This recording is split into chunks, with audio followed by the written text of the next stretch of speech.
जी काही मी संकल्पना सांगितली विश्वात्मक देवाची पुरेपूर आपल्या जीवनात उतरवली आणि त्यांनी आपल्या असणाऱ्या कर्मातच देव पाहिला आणि आपल्या मळ्यात समजा आपण एक प्रसंग लक्षात घ्या. कुणीतरी विचारला असेल महाराज ज्या भगवान परमात्म्याची पूजा साधना आराधना तुम्ही करता सांगा ना महाराज तो भगवान परमात्मा कसा आहे असं कुणीतरी महाराजांना विचारलं असावं. त्यावेळेस असावता महाराजांनी भगवान परमात्मा कसा आहे त्याचं स्वरूप आपल्या असणाऱ्या वाट्याला आलेल्या कर्मातून दाखवून दिलं.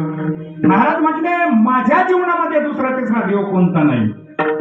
अवघी विठा बाई